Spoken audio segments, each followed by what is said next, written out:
Retour au direct, le pape vient d'arriver au mausolée de Atatürk pour un moment de recueillement que nous vivons ensemble.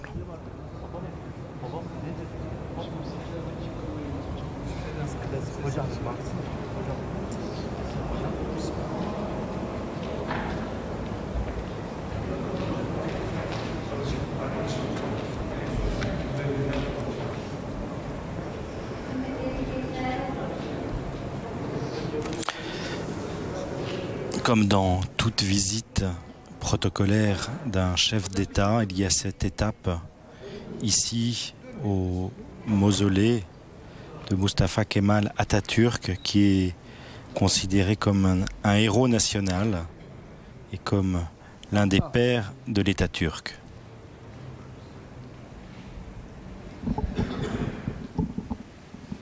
Araç duyuyor mu?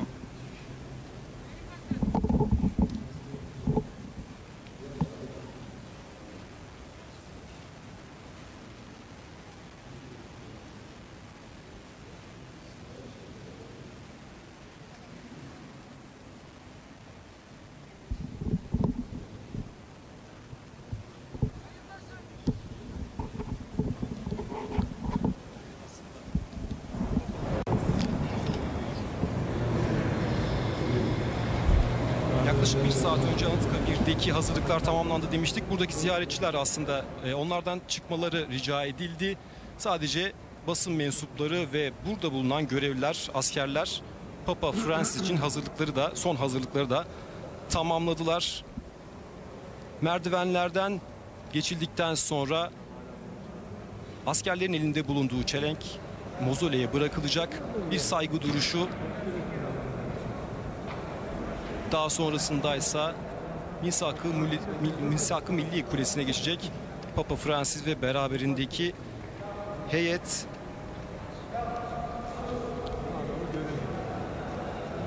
Oldukça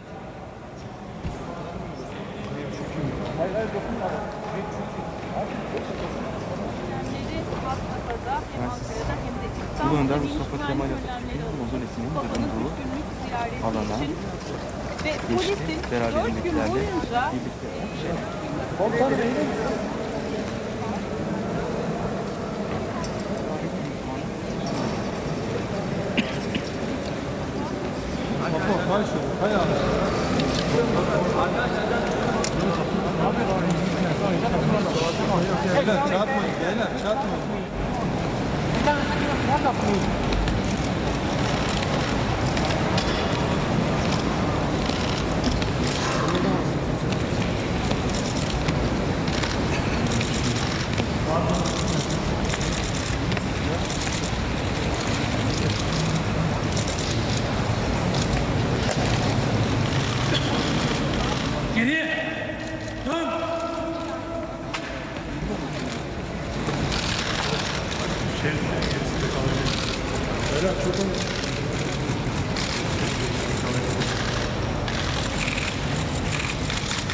Atatürk est un des héros de la République turque. Il a fondé la République en 1923 et a lancé une série de réformes d'ordre fondamental de la nation.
Atatürk était un homme qui a établi la séparation entre la religion et le pouvoir.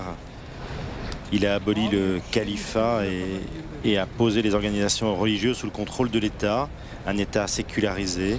Il a reconnu l'égalité des sexes, institué le suffrage universel.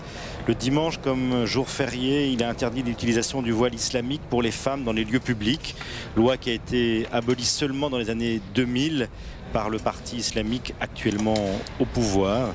Il a adopté l'alphabet latin, le calendrier grégorien, le système métrique et a interdit l'utilisation du turban comme une barbe et la moustache par exemple aux agents de l'armée turque.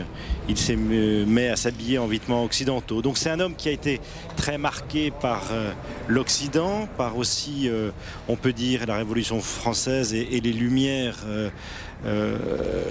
les écrivains et penseurs révolutionnaires.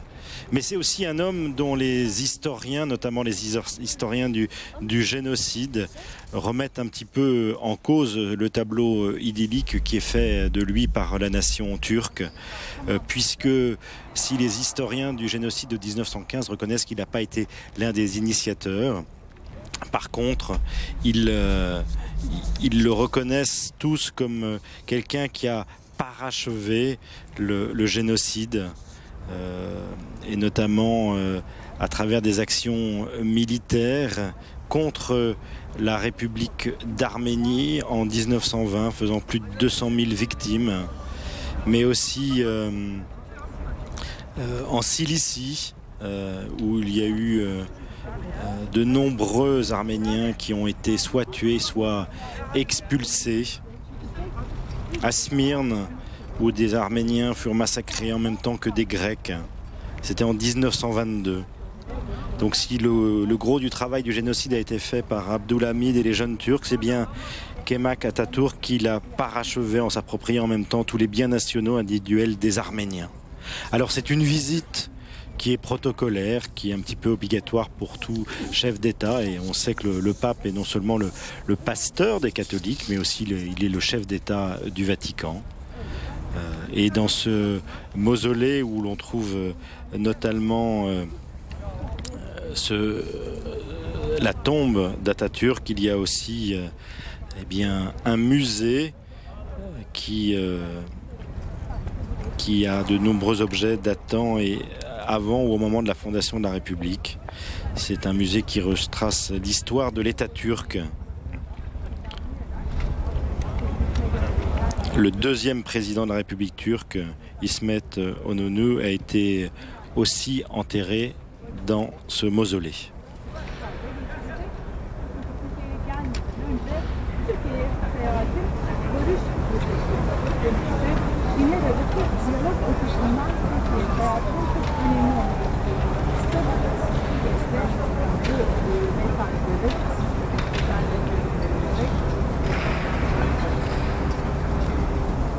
Buradan sonra Cumhurbaşkanlığı Sarayı olacak.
Ferveau, vous avez pu avoir le texte le mot que le pape met sur le livre d'or. Qu'est-ce qu'il écrit? Donc il a écrit « Je formule les vœux les plus sincères pour que la Turquie, pont naturel entre deux continents, soit non seulement un carrefour de chemin, mais aussi un lieu de rencontre, de dialogue et de cohabitation sereine entre les hommes et les femmes de bonne volonté, toutes cultures, ethnies et religions confondues. » Voilà, on retrouve là ce que va être le thème et la couleur donnée par le pape François à ce voyage.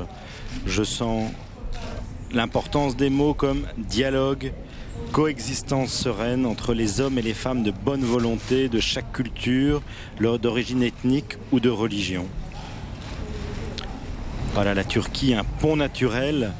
On sait, et on le verra particulièrement demain à Istanbul, vous savez que Istanbul est à la fois sur le continent européen et sur le continent asiatique. Et c'est vrai que la Turquie est un pont aussi entre l'Orient et l'Occident.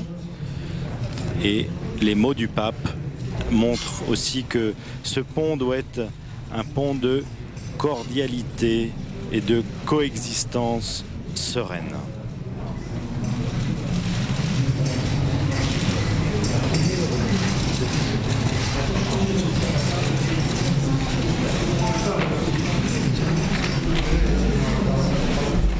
Sanıyorum buradan içeri girecek müzeye. Yok, bu tarafa açtılar, burada müzeye dönecek, içeri girecek galiba. Evet. Siz beni biraz alırsanız elimden geldiği kadar ben öbür tarafa bakarım.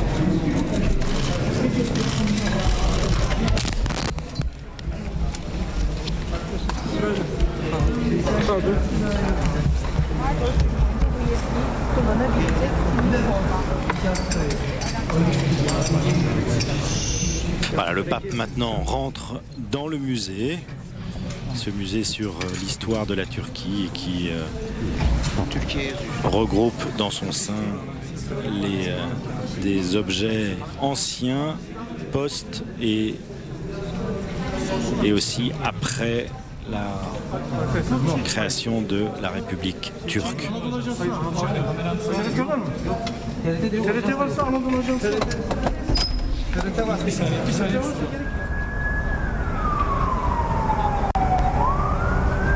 Voilà, on voit à l'image de la suite pascale dont le cardinal Sandri, qui est donc le préfet de la congrégation pour les églises orientales.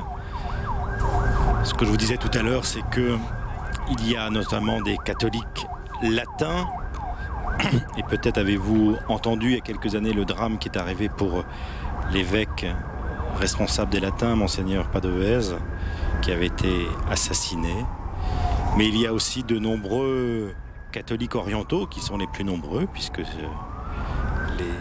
les églises orientales sont pour beaucoup nées à Antioche, ce qu'on appelle notamment à Antioche les Syriaques, à travers les Syriaques orthodoxes, les Syriaques catholiques, mais aussi leurs cousins, si je peux me permettre, les Chaldéens, les Assyriens, et puis l'importante communauté arménienne, dont un petit nombre reste encore aujourd'hui, plus particulièrement à Istanbul, où il y a les Arméniens orthodoxes et puis aussi les Arméniens catholiques et aussi les Arméniens protestants évangéliques.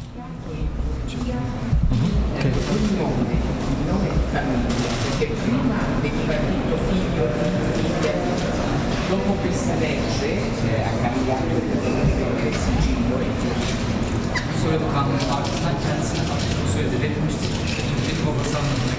e così che lui è stato nominato che vuol dire il padre dei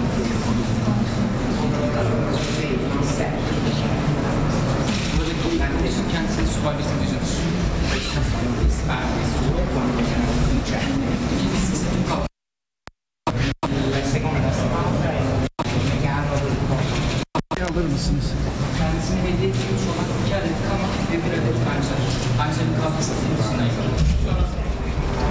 Bon voilà, visite du musée où on a vu pas mal d'objets militaires qui étaient présentés au pape François. Mais François est le 4e pape à visiter la Turquie. Après Paul VI, c'était en 1967. Importante visite. Il y a aussi le bienheureux, après le bienheureux Paul VI, Saint Jean-Paul II qui était en 1979. Benoît XVI en 2006 et puis bien entendu le pape François, donc 4e pape, a visité ce pays à majorité musulmane, plus de 97%, où les catholiques sont une petite minorité, même pas 0,10%.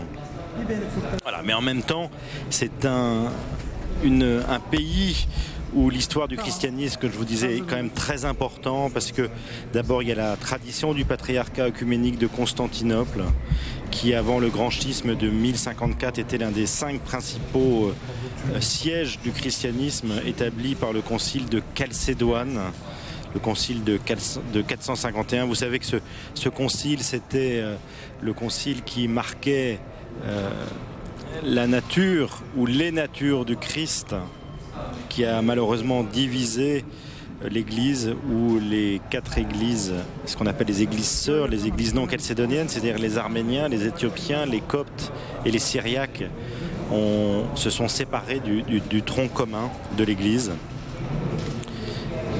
Voilà, vous saviez que donc Constantinople, un grand patriarcat, et c'est un des buts de ce voyage où le Saint-Père va les rendre visite, puisque le patriarche est déjà venu à Rome, au patriarche de Constantinople, ce patriarche qui a une primauté d'honneur envers tous les patriarches et évêques orthodoxes. Beni kurtarın da çıkarsa ben önden kaçıyorum. Ben kaçıyorum. Çabuk. Ben bir çıkayım, pardon. Kabloya dikkat. Beni kesebilirsiniz. Bana kesebilirsiniz. Hazırım ben.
Tamam. Ben çıkayım mı? Papa şu anda çıkmıyor yalnız. Bir dakika beni bir dinler misin? Papa çıkmıyor şu anda. Papa çıkmıyor. Anıs'ta biri gezmeye devam ediyor. Bakayım. Yani tekrar karşı taraftaki müzeye. Evet gezmeye devam ediyor. Çıkmadı.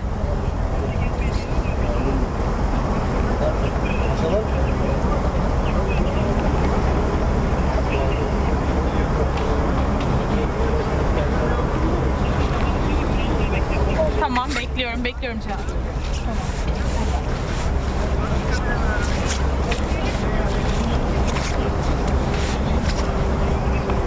Tamam. İçeri girdiğiniz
présente une nouvelle salle du musée au pape François. Vous avez pu remarquer que nous sommes aux portes de l'Orient et que les conditions de sécurité autour du pape sont assez à l'orientale, c'est-à-dire que je crois qu'on a rarement vu des caméras aussi proches d'un pape. Vous avez vu dans une espèce de cohue qu'il y avait tout à l'heure. Voilà. Mais c'est aussi ça qui fait le charme de l'Orient, c'est qu'on est un petit peu moins cartésien, mais il y a plus de vie. Voilà. Je suis sûr d'ailleurs que le pape François apprécie ce genre de relations qui sont un peu moins guindées qu'en Occident. Alors, le pape a donc cette première journée qui est une journée plus politique avec cette visite protocolaire ici dans ce mausolée et puis ce musée. Et puis nous allons pouvoir suivre dans une demi-heure à peu près la visite au président de la République. Et là, il y aura la première prise de parole du Saint-Père après avoir eu l'arrivée protocolaire, c'est-à-dire avec les hymnes nationaux et les honneurs militaires. Et bien, après la visite privée au chef de l'État turc, eh bien, nous aurons la première prise de parole officielle du pape François en Turquie. Et puis, dans un troisième temps, cet après-midi, il ira aussi à la rencontre du ministre des Affaires religieuses. Et là, il y aura aussi une nouvelle prise de parole du pape. Et on l'a vu tout à l'heure à travers la dédicace qu'il a apposée sur le livre d'or. Je vous la relis parce que je pense que ça va donner tout à fait la thématique de ces 3 jours. J'exprime mes vœux les plus sincères pour que la Turquie soit un pont naturel entre 2 continents, Orient et Occident. Ce n'est pas seulement un carrefour de chemin, mais aussi un lieu de rencontre, de dialogue, de coexistence sereine entre les hommes et les femmes de bonne volonté, de chaque culture, d'origine ethnique et de religion. Voilà, message en même temps de vivre ensemble, d'être ensemble, où chaque personne, quelle que soit sa religion, son origine ethnique, sa culture, puisse vivre dans la coexistence, le dialogue, dans ce carrefour de chemin, où c'est vrai que particulièrement aujourd'hui, la Turquie accueille de nombreux réfugiés venant de Syrie et d'Irak, puisse être un lieu d'accueil, de coexistence et de paix.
Revenons un petit peu quand même sur la vie d'Atatürk. Donc je vous disais qu'il avait été un partisan de la laïcité, ce qui était assez étonnant et avant-gardiste à l'époque, c'est-à-dire dans les années 20, les années 30.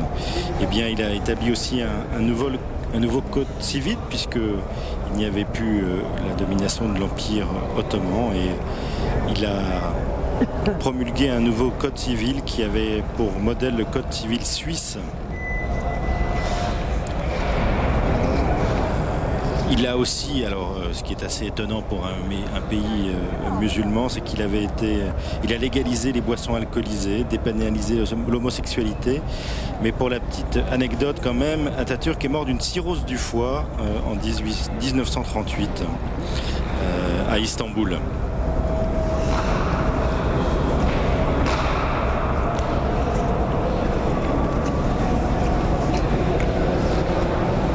Voilà, ce mausolée, ce musée qui retrace l'histoire de l'État turc est donc situé dans un des quartiers d'Ankara, à Tinepe. C'est un lieu touristique important où de nombreuses cérémonies ont lieu et en règle générale, le protocole impose que donc les chefs d'État, lors de leur visite, viennent rendre un hommage à Mustafa Kemal.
Alors je vous disais que Atatürk était un des créateurs de la laïcité en Turquie et c'est vrai qu'aujourd'hui, si les chrétiens ne sont plus que quelques milliers, ils ne sont pas empêchés de pratiquer leur religion, mais leur statut juridique reste précaire et que la République turque, qui est laïque sur le papier, peine à intégrer pleinement ces minorités, c'est-à-dire qu'il y a un contrôle important qui est fait. Par exemple, elle a imposé à l'église grecque orthodoxe la fermeture de son séminaire, ce qui a posé de graves problèmes à l'église grecque orthodoxe. Les chrétiens veulent être traités aujourd'hui comme des citoyens à part entière et non pas comme une sous-catégorie de la population.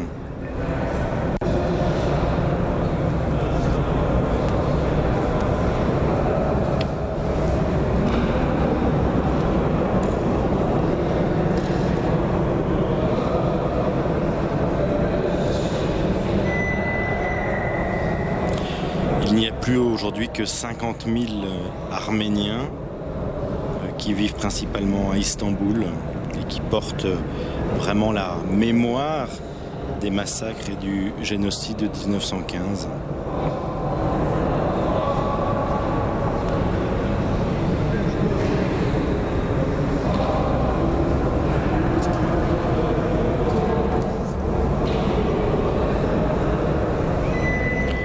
Voilà, les Assyro-Chaldéens sont autour de 15 000, surtout localisés à Istanbul, et puis aussi autour du Tour Abdin, c'est-à-dire dans l'est de la Turquie, près du monastère millénaire de Mor Gabriel pour les Syriaques, près de la ville de Mardin, qui est le centre historique des chrétiens orientaux dans cette région de l'est de la Turquie.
Voilà, le pape retourne dans sa voiture. Il y a maintenant 8 km à parcourir pour aller au palais présidentiel. Nous allons quitter quelques minutes Ankara pour retrouver le pape lorsqu'il arrivera au palais présidentiel. Merci de votre fidélité. 8 km, bien entre 5 et 10 minutes. Merci.